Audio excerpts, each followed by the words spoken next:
తాకట్టులో ఉన్న మీ బంగారాన్ని విడిపించి అదే రోజు ఉన్న ఆన్లైన్ రేటుకే మేము కొంటాము. Ganesh gold buyers. మా నంబర్ 9160556916.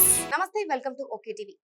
ముద్దులొలికే చిరునవ్వులు, అపారమైన ప్రతిభ, బంగారు భవిష్యత్తుకు నిలువెత్తు నిదర్శనంగా భావించిన కొడుకు ఆ ఇంటి ఆశలన్నీ తనలోనే చూసుకున్న ఆ తల్లిదండ్రులకు గర్వకారణం. అలాంటి వాడు అకాల మరణం పాలై ఆకాశంలో కలిసిపోతే ఆ హఠాత్ పరిణామం సృష్టించిన సైలెన్స్ ను, ఆ గుండె కోతను వర్ణించడానికి పదాలు చాలవు. ఒక అద్భుతమైన నక్షత్రం ఆకస్మికంగా రాలిపోయినట్లుగా ఆ ఇంటి ఆనందం అంతా ఒక్క క్షణంలో కనుమరుగైపోయింది. అవును, పూణేలోని నేషనల్ డిఫెన్స్ అకాడమీలో అకస్మాత్తుగా ఒక విషాదం జరిగింది. 18 ఏళ్ల కేడెట్ ఆంత్రిక్ష్ కుమార్ సింగ్ ఆత్మహత్య చేసుకున్నాడనే వార్త లక్నోలోని అతని కుటుంబాన్ని తీవ్ర దిగ్భ్రాంతికి గురి చేసింది. ఈ నెల 10వ తేదీన ఉరివేసుకొని ఆంత్రిక్ష్ చనిపోయినట్లు అధికారులు తెలిపారు. అయితే ఇది ఆత్మహత్య కాదని, హత్యనేనని ఆంత్రిక్ష్ తల్లి సీమా సింగ్ గట్టిగా వాదిస్తున్నారు. ఆంత్రిక్ష్ చనిపోవడానికి 2 రోజుల ముందు, అంటే ఈ నెల 8, 9 తేదీల్లో తనతో ఫోన్లో మాట్లాడాడని సీమా సింగ్ తెలిపారు. నా ఆరోగ్యం గురించి అడిగాడు. తను మాట్లాడిన తీరులో ఎటువంటి బాధ కానీ, నిరాశ కానీ కనిపించలేదు అని ఆమె అన్నారు. నవంబర్ 30న సెలవులకు ఇంటికి వస్తానని చాలా ఉల్లాసంగా, చురుగ్గా మాట్లాడాడు. తన తమ్ముడు అభినవ్ తో కూడా చాలా సేపు మాట్లాడాడు.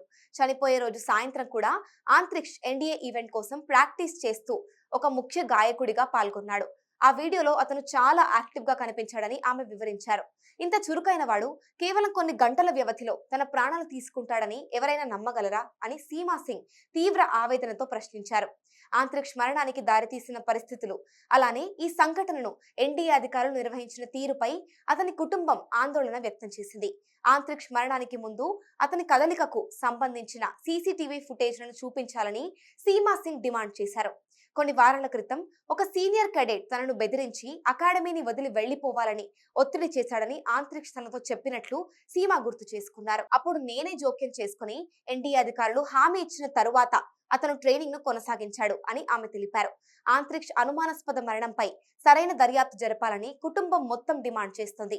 ముఖ్యంగా తన కొడుకును బెదిరించిన ఆ సీనియర్ కేడెట్ ను గుర్తించి విచారించాలని సీమా గట్టిగా కోరారు. అన్నింటిలో టాపర్ గా ఉన్న ఆంత్రిక్ష్ తండ్రి రవి ప్రతాప్ సింగ్ ఆర్మీ సర్వీస్ లో 26 సంవత్సరాలు పనిచేసి ప్రస్తుతం డిఫెన్స్ సెక్యూరిటీలో విధులు నిర్వహిస్తున్నారు. ఆదివారం నాడు సైనిక అధికారులు త్రివర్ణ పతాకంతో కప్పబడిన ఆంత్రిక్ష్ మృతదేహాన్ని వారి పూర్వీకుల గ్రామానికి తీసుకొచ్చారు. అక్కడ హిందూ సాంప్రదాయాల ప్రకారం అంత్యక్రియలు నిర్వహించారు.